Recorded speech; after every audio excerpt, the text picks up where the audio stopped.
aspiration of positioning the state of Andhra Pradesh as a global petrochemical hub. It is my pleasure to welcome here on the panel the Chief Minister, the Honourable Chandrababu Naidu. A big round of applause for the Honourable Chief Minister. And I have with me a special set of panelists who are going to discuss, elaborate and share their insights on why they believe that India is positioned to leverage on the opportunity that presents itself, and why the state of Andhra Pradesh specifically has the advantage of positioning itself as a petrochemical hub. But before I get to my panelists, let me address that very same question to the Chief Minister. Mr. Naidu, many thanks for joining us here. Let me start by asking you about why you believe your state is best positioned to be a petrochemical hub. You'll have to use the mic, sir.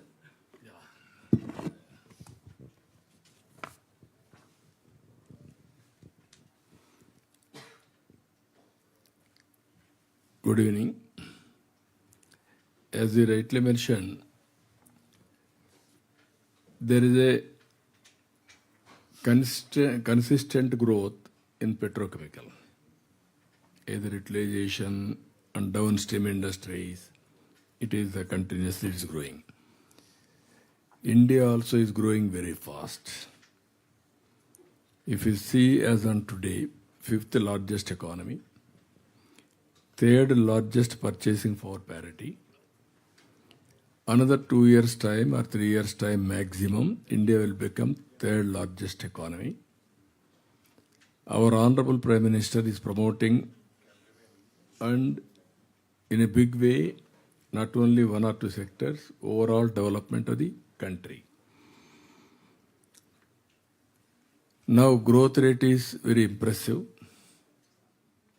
Even people are projecting by 2028 incremental growth rate. Compared to any other country, India will be the highest. So with all these things, again, petrochemicals is growing at the rate of CAGR 7.3%. Even in India, it is growing better than that. So by even contributors for India, 6% to GDP, 5 million people employment, investments also 87 billion, and also by 2040, around 1 trillion industry. These are all very important notable points. As on today, we are having Visakhapatnam, HPCL or BPCL? HPCL. And also now BPCL is coming to Ramayanpatnam. That is what we are working with them. Already started around 90,000 crores. And if they bring partners, it will be better than that. So if you can see in all round, petrochemical is inevitable.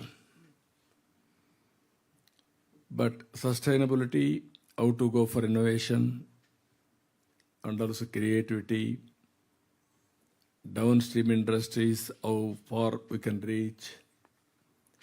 We have to balance long term, short term. Some people may have some doubts about green energy is coming. Is there any impact? According to me, there won't be much impact. Parallelly, either green energy and also petrochemical will move forward. That is what is showing as on today. So that is where, for me, personal gain is employment, contribution to my GSDP, and also economy will boost. That is the work we are doing now.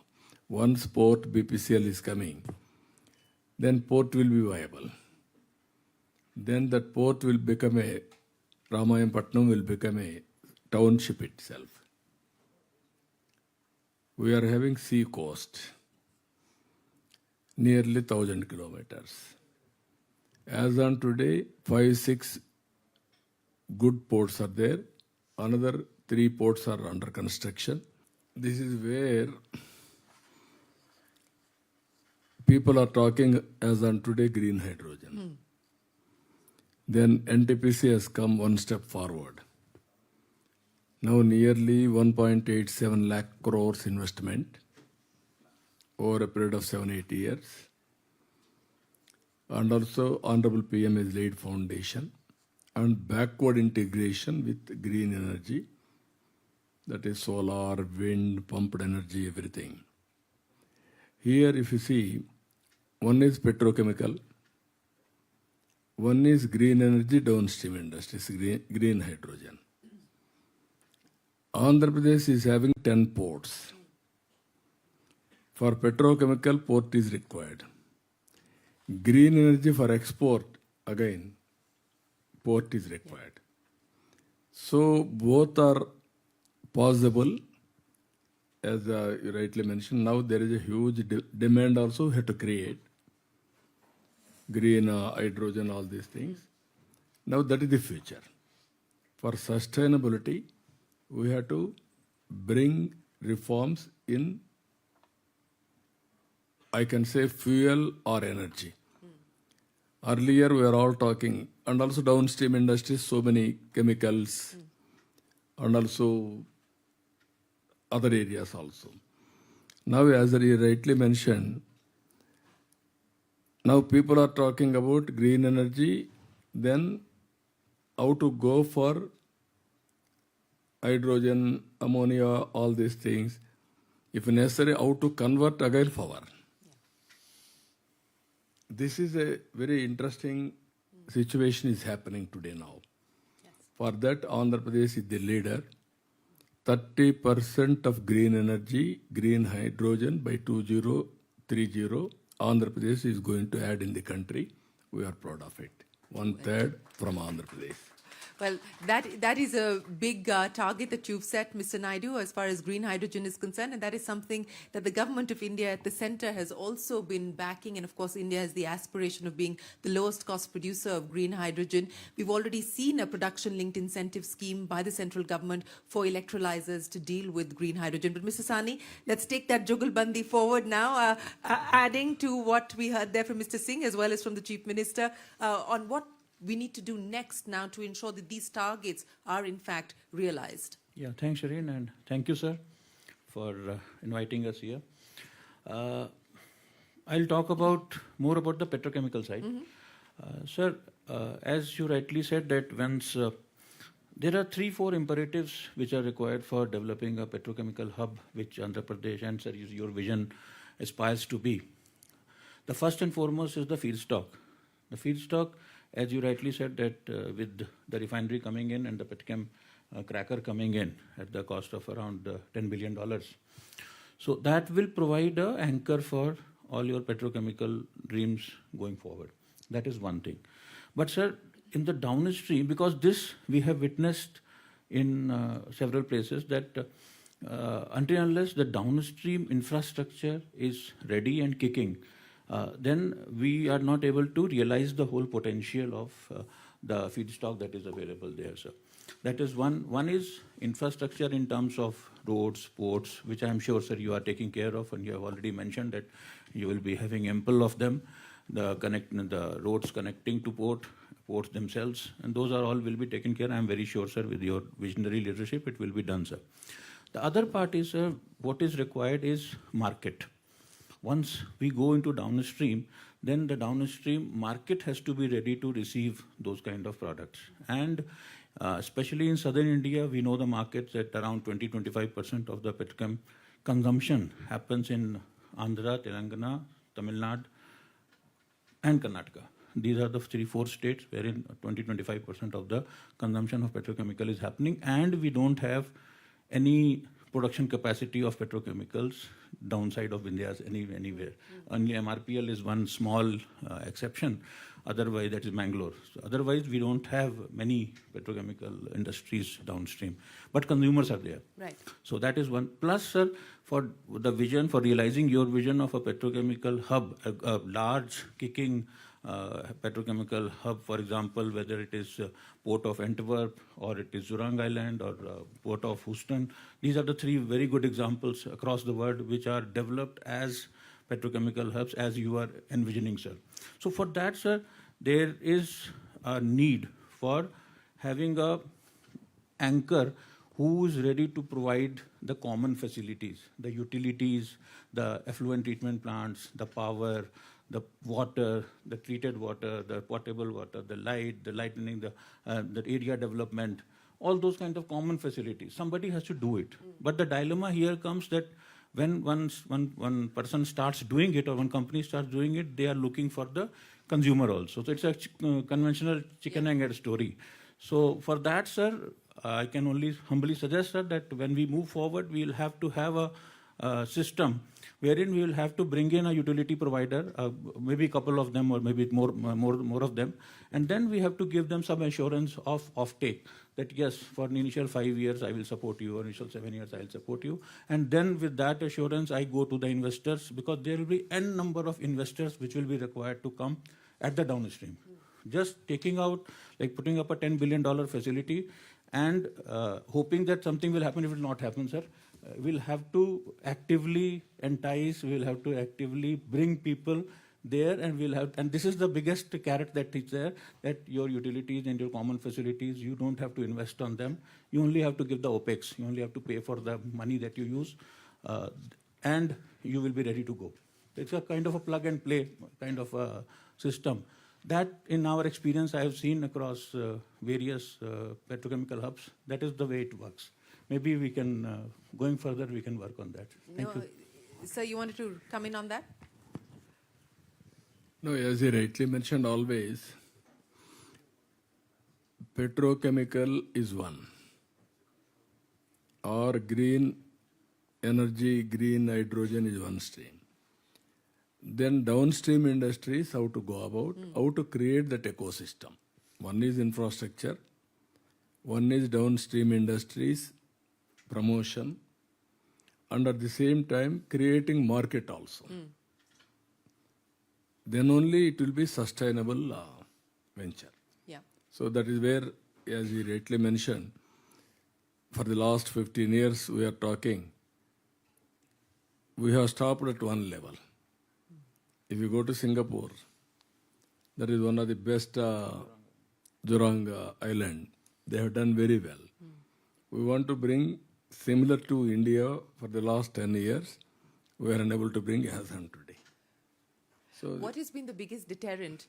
Why you haven't been able to do what you envisioned doing over the course of a decade? sometimes that eco players, now BPCL has come, Ramayampatnam they are doing. Now they may need some more technological partners or downstream industries, how to bring them as a consortium. That is another area. Now NTPC is going. Now they have to create market also simultaneously, downstream industries, but there is a future. Initial mover will have an advantage. And at the same time, initial mover will have a tough time to break through. Yes, they'll have the first mover advantage, but they'll also have to do the heavy lifting, and that usually is the case. Well, we have two engineers. How can you not have a consultant? So we do have a consultant here on the panel as well. So Gaurav, I apologize. not at all. But in light of what you've heard so far, and you're based in Singapore. We were just giving the Singapore example as well. Take me through how you see this problem and how we should be addressing it. Well, I'm not only not an engineer, I studied philosophy, so that makes the I two think of I'm us, really by the on way. the opposite end of the spectrum. I think one thing that we've heard today is vision, which I think is really important because you're making such a huge investment, and that is an advantage, right? In today's world, any new both port and hub that is being built has to think about what is competitive advantage for the next 30 years. It's not about the reaction to what's happening today. It's not about Trump pulling out of the climate. It's about 30 years and where's the world heading. And so competitive advantage in this space has to be one that knows what to do with a $100 carbon price and beyond. And so I think it's very exciting, everything that I've at least heard on the panel, and I'm learning a lot, that the way you're thinking about developing this is actually thinking about being competitive in the future. And Jurong is often brought up as that example. But again, if you look at, it's not just shared utilities, it's that those shared utilities have decarbonization very much built into them. Singapore is thinking very far ahead around the price, how to be price competitive, how to be quality and price competitive, and they know price will have to deal with carbon. So, they have a shared carbon capture hub, they have multiple different types of industries there, and I think it's a great example for Andhra to be thinking about. Just the other thing I would say is, when we actually think about how these things get developed, it's worth noting that there is no one who is advocating for or lobbying for the future. Everyone in the room is tied to the present. Their money comes from the present. And so as we think about what are the types of investments needed to be cost competitive for 3 decades, we have to be thinking about the people who are not in the room. And that is a lot of what I think Singapore thinks about.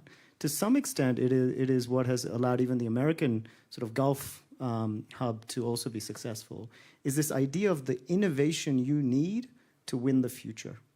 And so I think it would be great to also be thinking about how we drive innovation into this market. No, absolutely. I think innovation is very, very important. The future is very important, but you need cash flows to fund the present in order for you to fund the future as well. And I think that was the point that was being made by Mr. Singh and Mr. Sahney as well. But let's talk about the NTPC example, Mr. Singh, and let's use that as a used case to try and envision what we can possibly do to marry the needs of renewable energy, the needs of the consumption that is expected to move higher, but also to leverage the strengths that Mr. Naidu just spoke of. Yeah, I think it's very right that how we can utilize the kind of the natural resources what we are having in the state, and what is the kind of the leadership what is able to really capitalize on the resources. Otherwise, I think the most of the states where the natural resources are there, they don't capitalize on that. And I think this is a very, very important point. And vision-wise, we all know that, as I said earlier, who can be the better. I think it is, we can say that with his permission that he works like a chief executive officer, and a very hard task was on that what he's taking. So let me I think tell something about this Pudi Madka, what we have envisaged and what we are working. So this will be requiring around 20 gigawatt of the solar power, 20 to 25 gigawatt. And we have now, Honorable CM has approved the joint venture with NRED CAP, which is the Renewable Energy of the state of Andhra. So our NGEL, NTPC Green Energy, and NRED CAP is having the joint venture. So we will be jointly putting the this 20 to 25 gigawatt. Right. Now we have this Pudi Madka, which is very close to our existing power plant called Simadri. And when we are talking about today, we already have the blueprint and the work is started on that, because that's what every time I think of we'll see him, I think the deadline comes to our mind that how we are going to be. I know he used to have a dashboard, sir. Do you still have a dashboard that has deadlines flashing on it? For every project, you still have it. So let me, I think this is very interesting to know. That Simadri power station, which is the coal-fired power station, but we can have the kind of the blending of the biomass along with that. So what we intend is that torrefied biomass can be blended along with that, and we intend to go up to 20-25% of that, and try to capture the carbon dioxide from there. And there is a pipeline which is going to be 20 kilometers. The CO2 will be pumped to this Pudi Madka plant. So we will have the CO2. Now there is going to be a requirement from the EU side, right, which is going to be that you cannot have the intermingled electron. Yes. So there has to be a dedicated transmission line from your solar plant or the storage, and then it is coming so that you are not mixing the power which is coming from the other sources. So those are the already we have envisaged those things. So the power will come to Pudimadka, and Pudimadka is going to be a kind of park where we will invest on our own, means whether it's joint venture or NGEL, or we will be inviting the others also. We had been talking like what was mentioned about Jorang, Surabaya, all others. Today also I had 2 meetings that what can be the offtake. Yeah. So till now we had been importing the hydrocarbons. So tomorrow we will be in a position to export the hydrocarbons. I think this is how it is. So let me, I think, add hurriedly here that you had been following very closely this renewable energy about 10-12 years back. Everybody was very apprehensive. And don't get a kind of surprise that after 10-15 years, you will find that our natural resources will be harnessed in a way that we are not dependent on the exports for this hydrocarbons on that side. Yeah.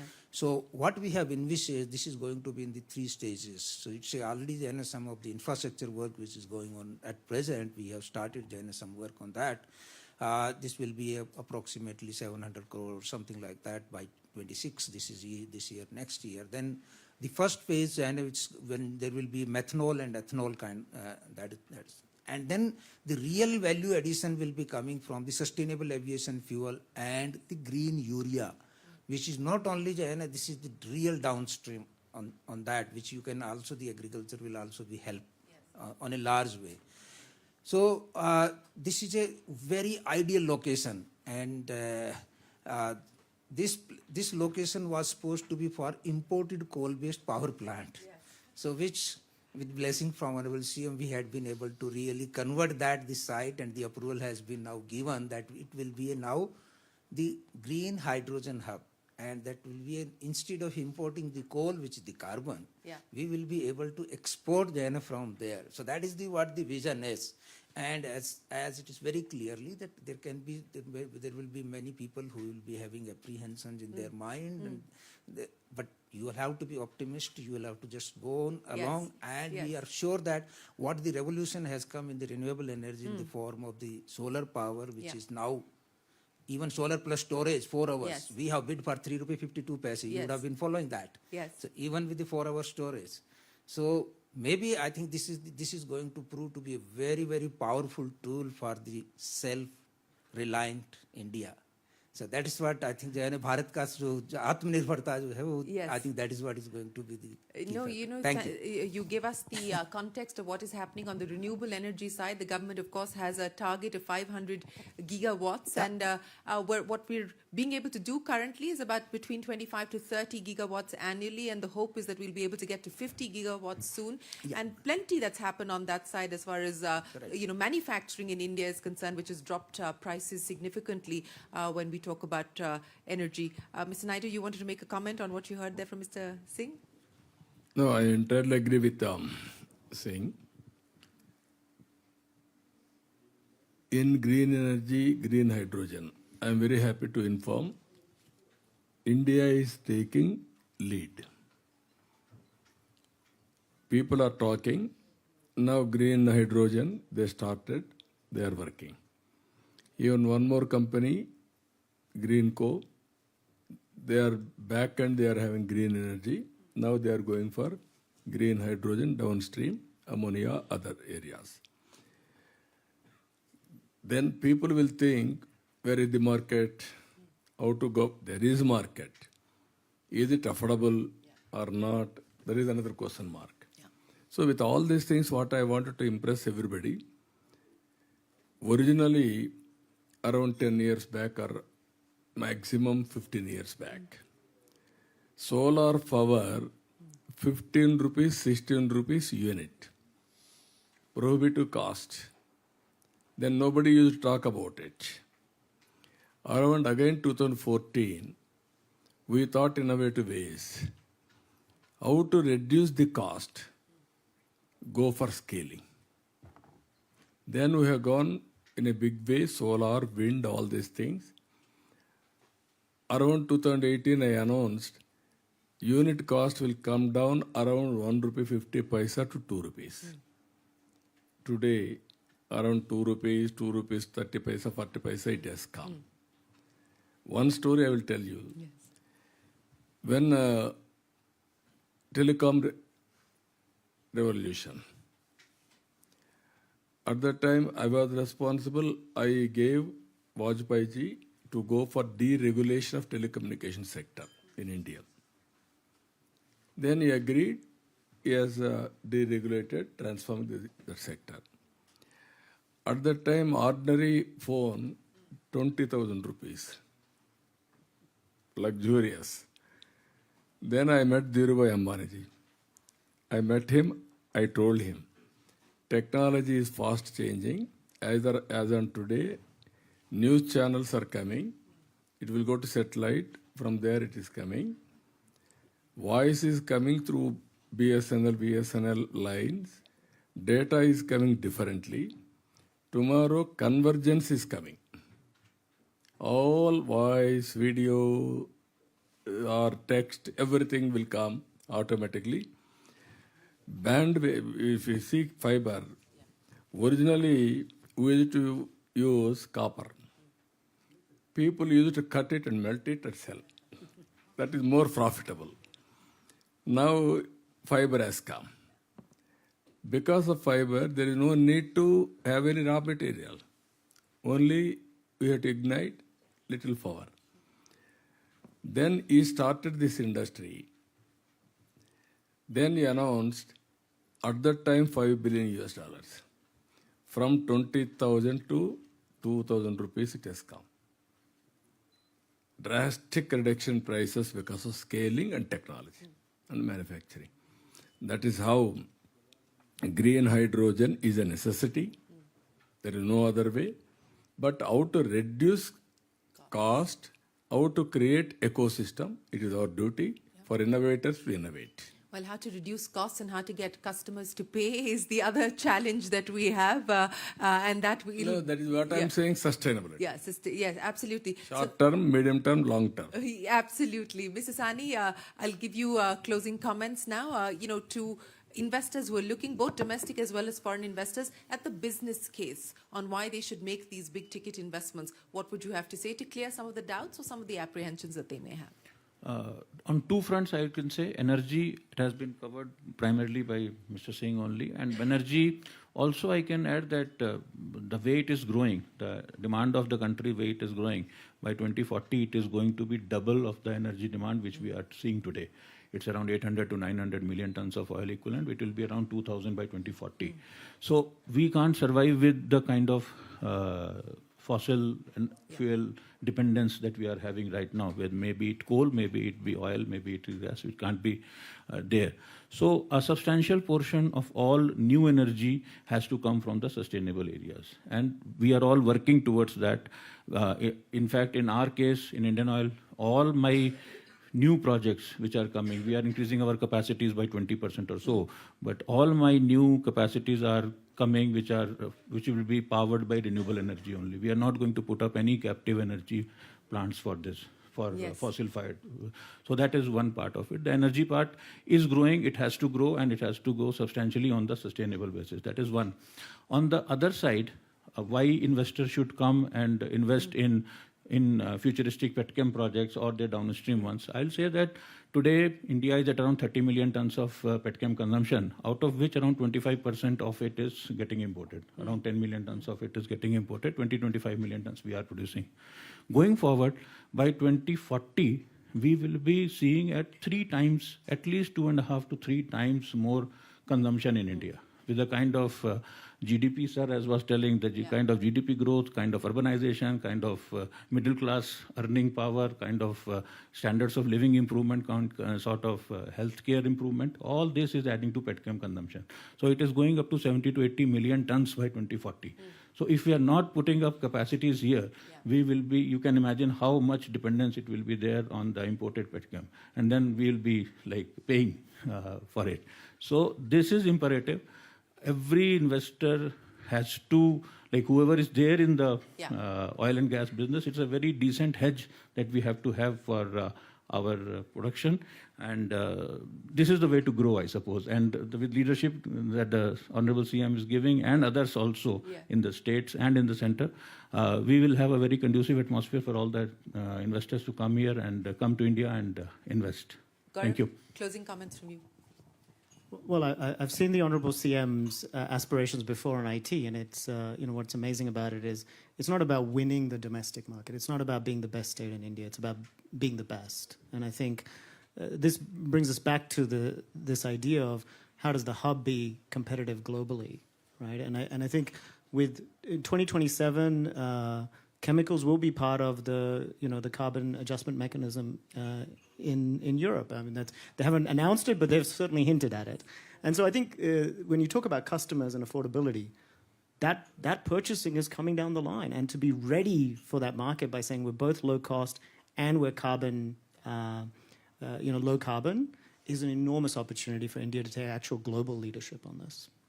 Mr. Naidu, I'll give you the closing comments, sir, the final say, your pitch to investors who are looking at the state of Andhra Pradesh and specifically at the Petchem sector.